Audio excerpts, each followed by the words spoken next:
Far beyond the Milky Way, we enter a realm of perpetual darkness, the cold, black emptiness of space. Yet, even here, small amounts of matter can be found. A variety of different atoms and molecules spread thinly throughout the void.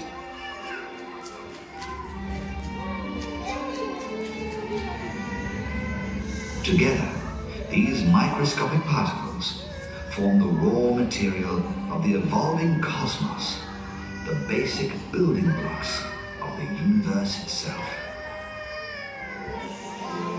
From our present position, the architecture of the universe can be seen on a much grander scale. Here, we see the galaxies, glowing pinwheels of gas, dust, and stars.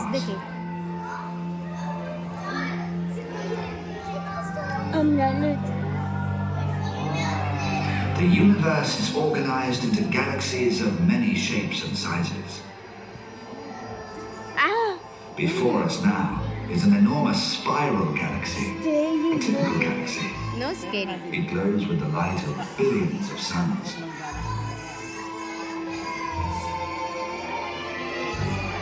Along the expanse of its arms, swarms of gas and dust are swept into vast clouds called nebulae. In some regions, a nebula may glow with an eerie light produced by the energy of nearby stars, while elsewhere, the clouds are so thick that nearly all starlight is blocked out. Thousands of these gaseous clouds are scattered throughout the galaxy. Within their frozen interiors, atoms combine into more complex molecules: ammonia, methane, carbon monoxide, and surprisingly, water.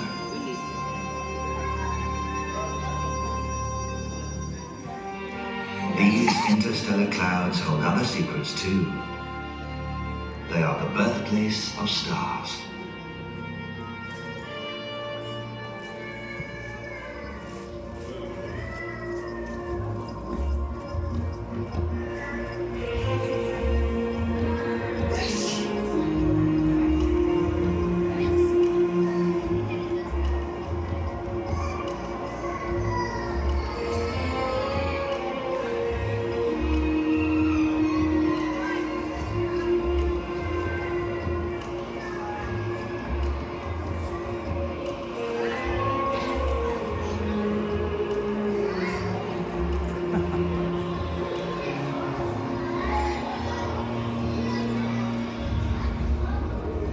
About 5 billion years ago, a new, rather average yellow star condensed from a great cloud of gas and dust.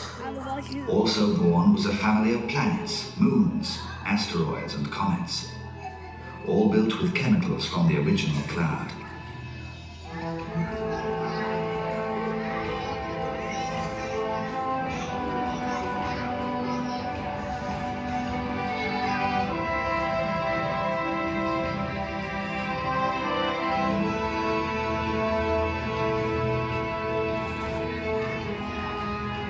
The inner planets orbit swiftly. The outer planets can take decades to complete a single revolution of their far-off parent star.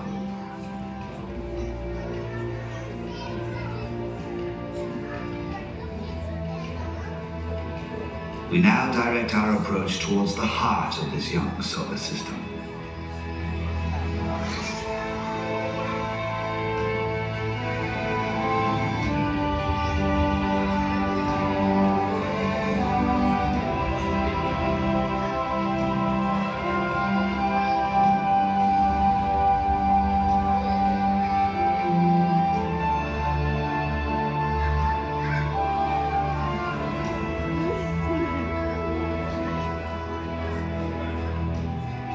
Relatively close to the star, a place of blue skies and liquid watery oceans looms into view. Here, water molecules inherited from the ancient nebula collect and flow on the surface of a small, fragile, rocky world. Here we find our oasis in space.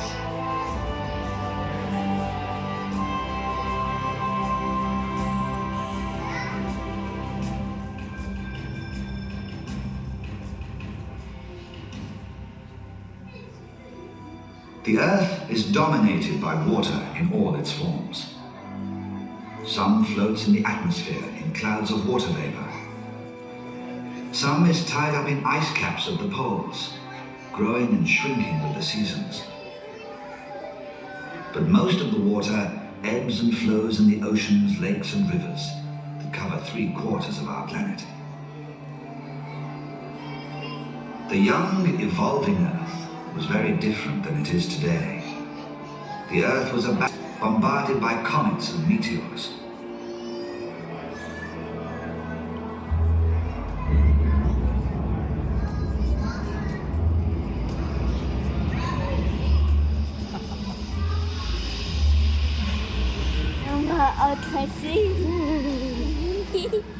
Volcanoes dominated the landscape, venting enormous amounts of gases.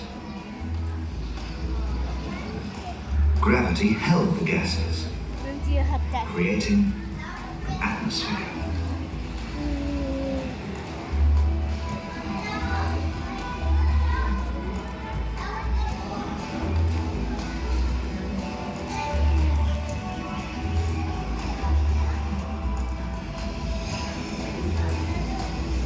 Eventually, the rains came, filling the ocean basins.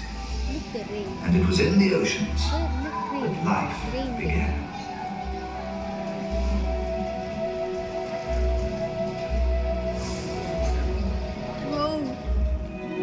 Over the millennia, we have learned how to explore our water world.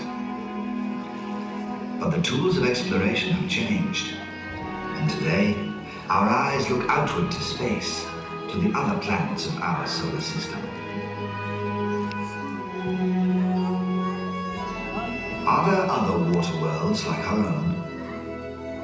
Could life, human or otherwise, survive on any of them?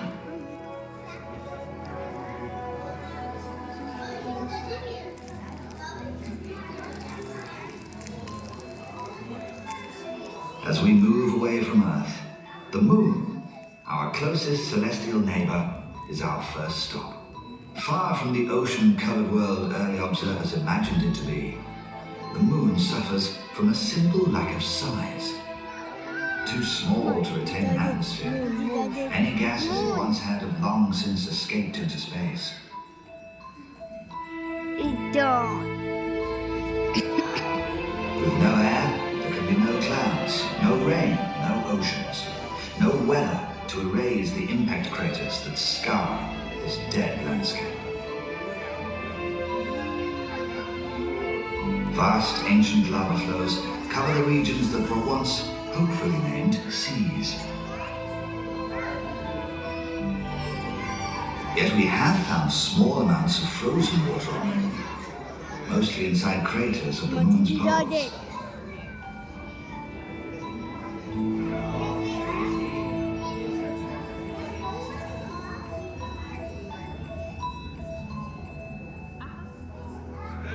Spacecraft revealed another angry, barren desert when they flew past Mercury, the planet closest to the Sun.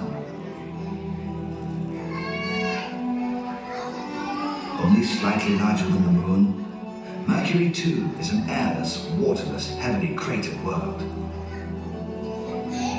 Scorched by its proximity to the Sun, the daytime side of Mercury roasts at hundreds of degrees, then plunges to well below zero as it slowly rotates into night. Still, water actually exists on this world of extremes, in the form of tiny patches of ice, clinging to the inside of craters of the north and south poles of the planet, forever sheltered from the sun.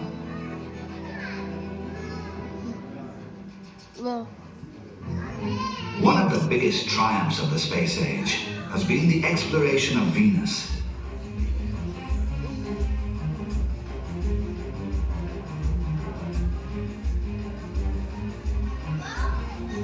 Of all the worlds, Venus is most like the Earth in size, mass, composition, and distance from the Sun. Yet what a different world it is. Pierced by a handful of small probes, explored by radar, the thick clouds of Venus, so different from the water-bearing clouds of Earth, permanently shroud an awful reality.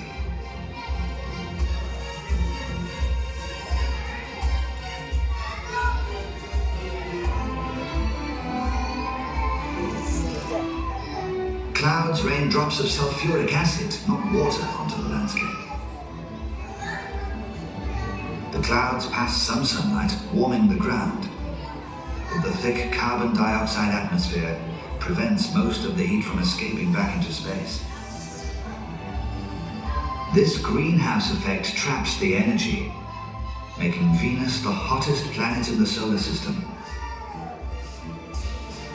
Still mockingly known by the name of the goddess of beauty, Venus offers us a nightmare vision of planetary evolution gone astray.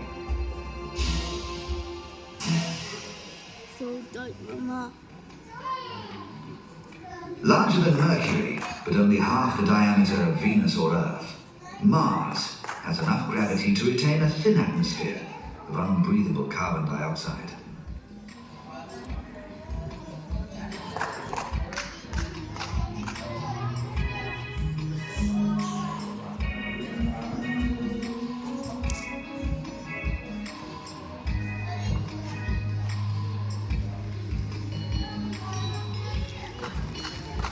Iron oxide, commonly known as rust, covers the surface of the red planet.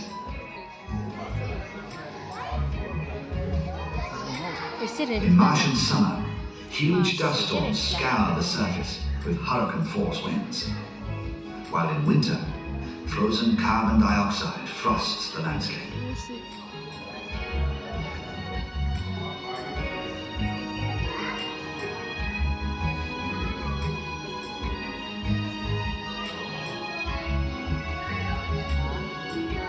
On Mars, we see signs of giant volcanoes, canyons, and riverbeds. But the volcanoes are dormant, and the riverbeds dry.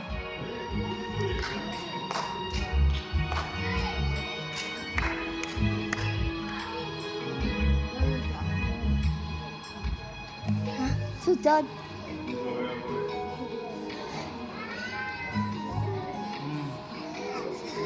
Water once flowed here, carving the land.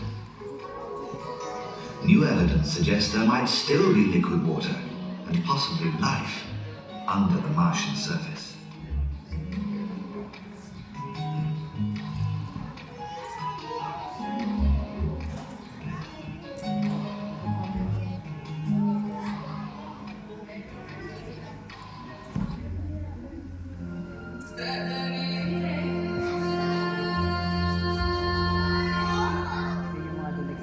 On the border between the inner and outer planets lies the asteroid belt.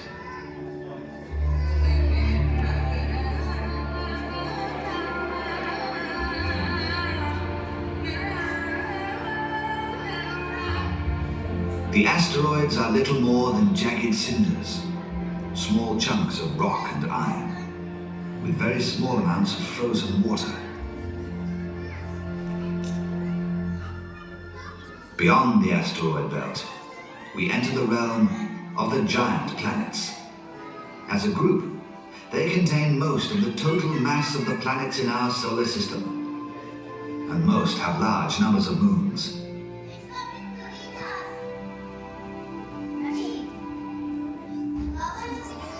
Jupiter, the largest planet, is a typical gas giant, a huge sphere of hydrogen, helium, methane and ammonia. At some depth, the pressure probably compresses the gases into a liquid, forming a bizarre ocean of toxic chemicals. Floating in the turbulent atmosphere is Jupiter's most distinctive feature, the Great Red Spot, a huge, rapidly spinning storm system. More than 3 times larger than our entire planet. It has been observed ever since the invention of the telescope. Inside the spot, spacecraft revealed winds that reach and surpass the most violent typhoon known on Earth.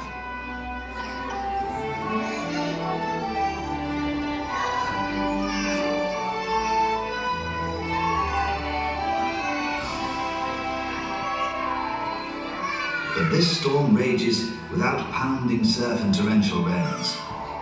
For water is not the raw material of Jupiter's weather. Like many of the gas giant outer planets, Jupiter is circled by a diverse family of moons, and the four largest are worlds in their own right. Europa has a white, smooth surface, crisscrossed by dark stripes, with few craters. The lack of craters could mean that the surface is fluid and self-repairing, most likely a cracked, icy crust over an ocean of liquid water or slushy ice.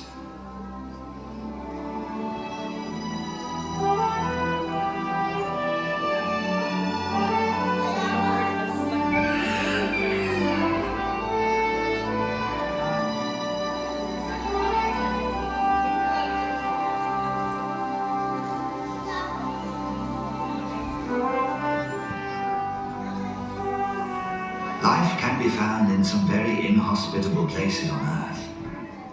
Could there be life in the European Ocean?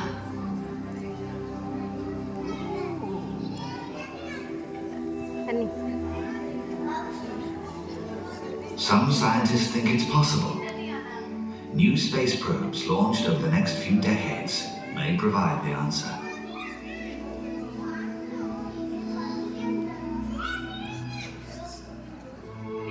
Our search for water takes us on to Saturn, the jewel of the outer solar system. So dark, Mama.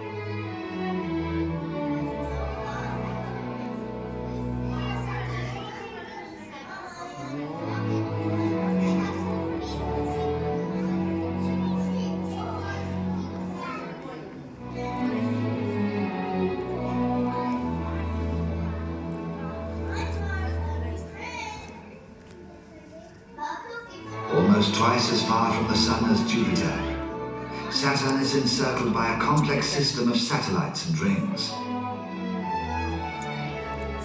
The rings are probably remnants of a shattered moon, or perhaps the raw material of a moon that never came to be. Saturn's rings, too, are mostly ice. Though they look uniform and solid from a distance, close up, the rings resolve into a vast swarm of icy particles, each particle an individual satellite.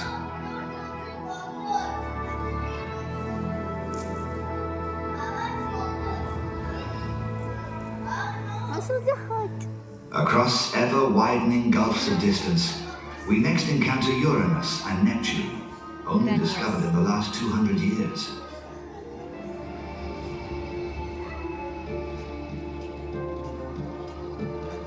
Both Uranus and Neptune have a bluish color that suggests oceans. What is the color? And Neptune was even named for the ancient god of the sea. See? But appearances are deceiving, for their color is caused by methane clouds in their frigid atmospheres. Yes.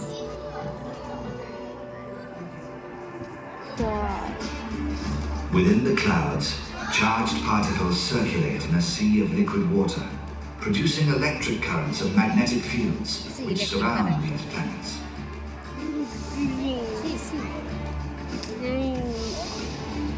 So, there may be oceans of a sort on Uranus and Neptune, but under these conditions, they probably resemble battery acid more than water.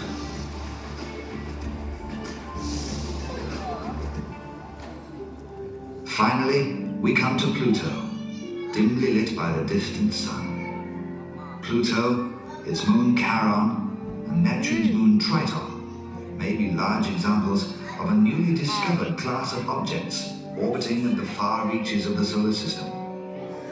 They appear to be leftovers from the creation of the planets, frozen water and gases similar to the nuclei of comets. Some of the comets we see from Earth probably originated here, but most will remain, like Pluto, a reservoir of water, frozen by the cold of space into ice as hard as the hardest rock.